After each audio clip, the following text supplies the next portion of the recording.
Dear students, this is the third part of the video on chapter The Indian Constitution. Here, let us know something more about the Indian Constitution. In democratic societies, the Constitution often lays down rules that guard against the misuse of authority by our political leaders.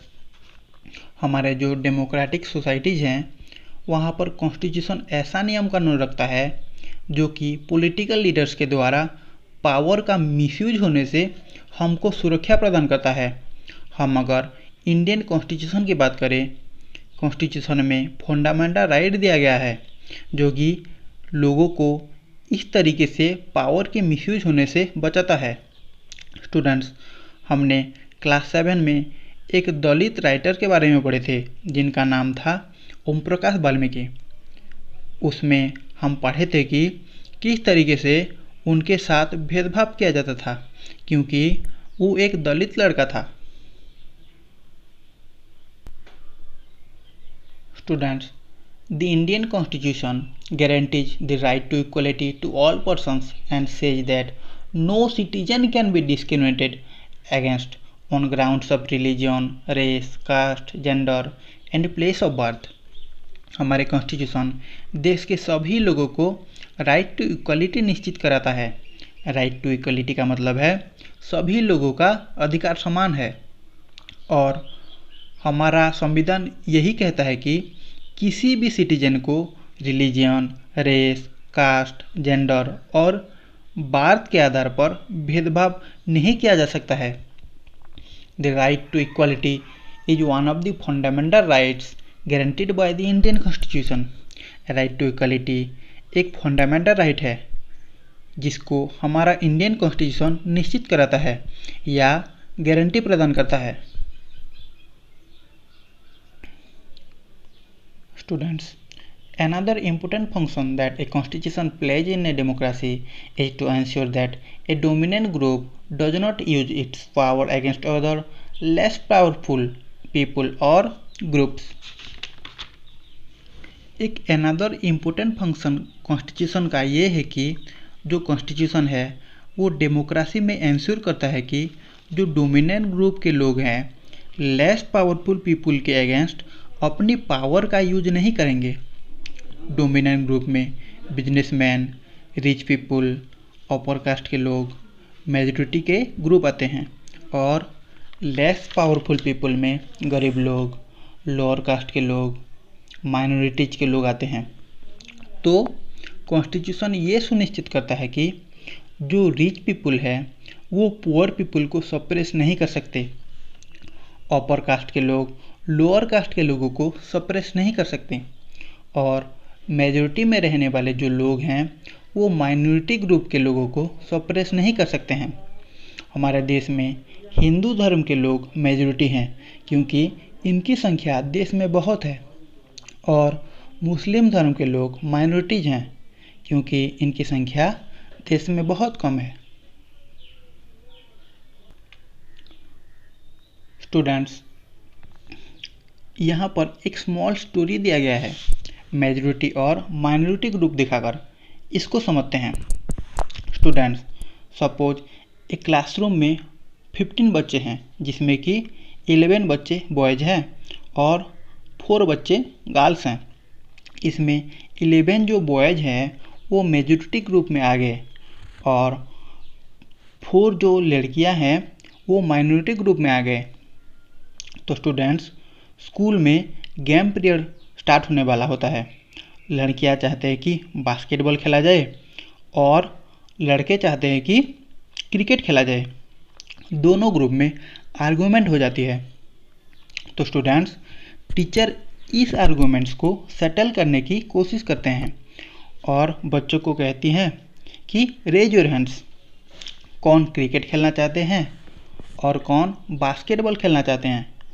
तो वो हुआ ये कि जो 11 boys थे वो जीत गए क्योंकि बॉयज़ मेजॉरिटी में थे। इसलिए टीचर ने डिसाइड किया कि क्रिकेट खेला जाएगा। स्टूडेंट्स, यहाँ पर एक लड़की बोलती है कि हमें वही चीज़ करना पड़ता है जो बॉयज़ चाहते हैं, क्योंकि उनकी संख्या ज़्यादा है।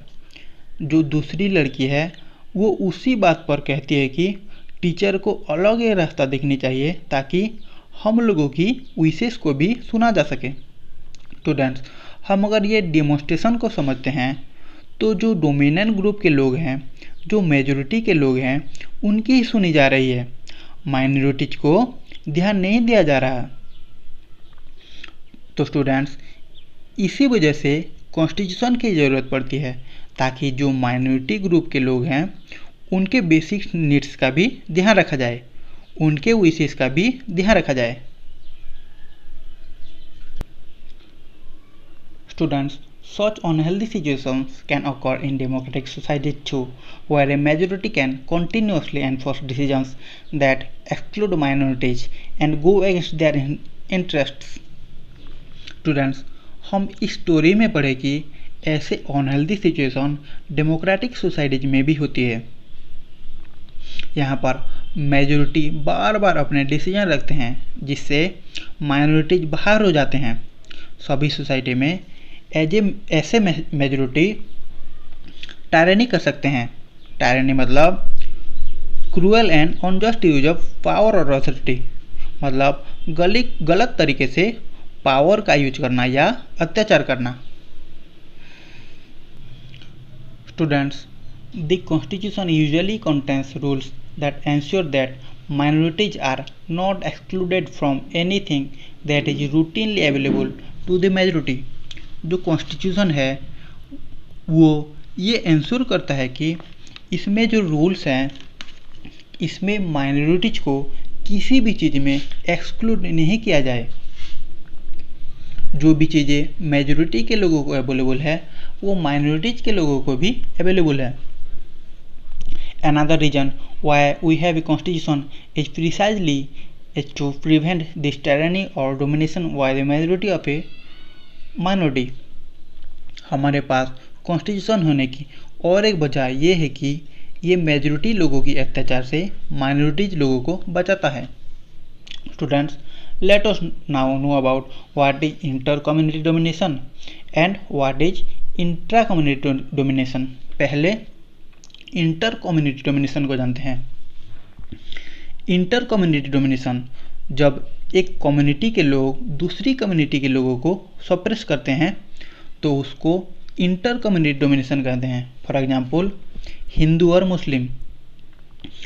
मुस्लिम जो अलग अलग कम्युनिटी के लोग हैं, अगर हिंदू लोग मुस्लिम को डोमिनेट करें तो उसको इंटर कम्युनिटी डोमिनेशन कहेंगे। Let us now know about intra-community domination. जब एक ही कम्युनिटी के लोग अपनी कम्युनिटी के लोगों को दबाने की कोशिश करें तो उसको इंट्रा-कम्युनिटी डोमिनेशन कहते हैं। फॉर एग्जांपल, हम अगर हिंदू धर्म में देखें तो अपर क्लास के लोग लोअर क्लास के लोगों को सप्रेस करने की कोशिश करते हैं, एक्सप्लॉइटेशन करने की कोशिश करते हैं, तो उसे इंट्रा कम्युनिटी डोमिनेशन कहेंगे। Students, the third significant reason why we need a constitution is to save us from ourselves. अब थर्ड सिग्निफिकेंट रीजन ये है कि हमें कॉन्स्टिट्यूशन की ज़रूरत इसलिए पड़ती है कि ये हमें अपने आप से बचाती है। ये सुनने में कितना स्ट्रेंज लग रहा है कि कैसे ये अपने आप से बचाता है। इसका मतलब ये है कि हम कभी कभी किसी भी इशू पर स्ट्रांगली फील करके कुछ ऐसा डिसीजन बना लेते हैं जो कि हमारे लार्जर इंटरेस्ट के अगेंस्ट होते हैं, जो हमारे लिए बिल्कुल भी सही नहीं होते हैं, और ऐसे रॉन्ग डिसीजन से हमें कॉन्स्टिट्यूशन बचाता है। Students, now look at this pictures. यहाँ पर एक स्टोरी दी गई है, उसको पढ़ते हैं और अच्छे से समझते हैं। तो यहाँ पर शबनम डिलेमा में है कि वो क्या करे, टीवी देखे या एग्ज़ाम की तैयारी करे। उसको एक डिसीजन लेना है। शबनम को कल के एग्ज़ाम के लिए अभी भी 2 चैप्टर रिवीजन करना बाकी है, लेकिन उसी टाइम टीवी में उसका फेवरेट टीवी प्रोग्राम भी चल रहा है। और टीवी देखने के लिए वो तड़प रहा है, लेकिन अगर वो अभी टीवी देखेगी तो वो अपनी रिवीजन ख़त्म नहीं कर पाएगी। नाउ लुक एट, शबनम को उसके मदर पूछते हैं कि तुम इतना चिंतित क्यों लग रहे हो, इतनी वरीड क्यों हो। फिर शबनम कहती है कि उसको टीवी प्रोग्राम भी देखना है, लेकिन कल उसका एग्ज़ाम भी है। यहाँ पर शबनम कहती है कि आप लोग टीवी देख रहे हो तो मुझे भी लालच आ रहा है टीवी देखने का, तो क्यों ना एक काम करते हैं, कोई भी आज की रात टीवी नहीं देखेगा ताकि मैं टेम्पटेड फील ना करूं, मैं भी टीवी ना देखूं और एग्ज़ाम के लिए पढूं। तो स्टूडेंट्स, इसी वजह से शबनम की मदर टीवी को ऑफ कर देती है।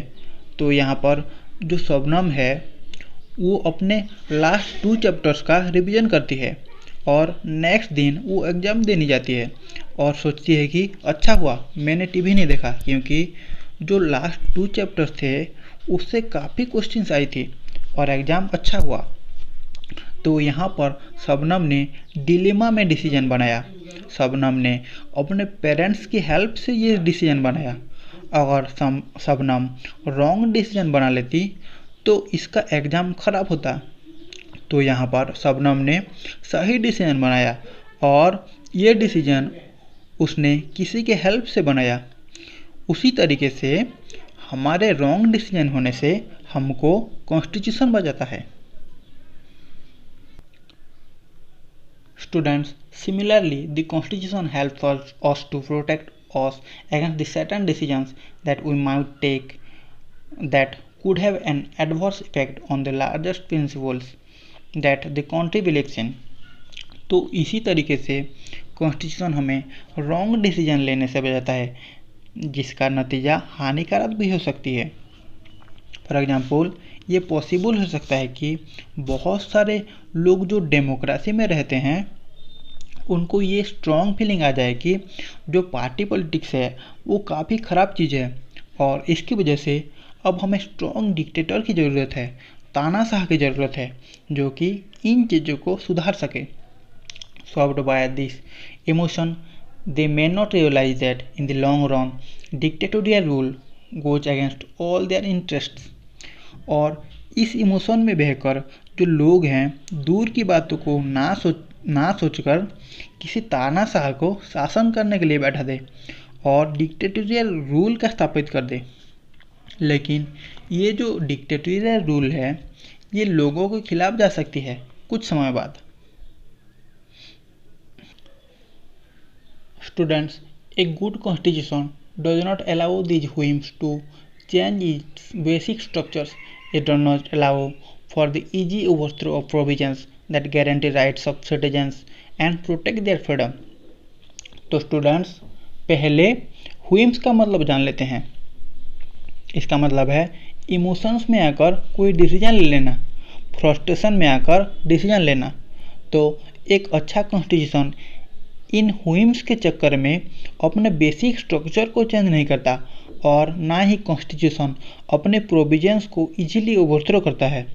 जो प्रोविजंस सिटीजन्स के अधिकार को सुनिश्चित करता है और आज़ादी को प्रोटेक्ट करता है। स्टूडेंट, डेमोक्रेसी में सभी लोगों के पास इक्वल राइट है और सभी लोगों के पास फ्रीडम है।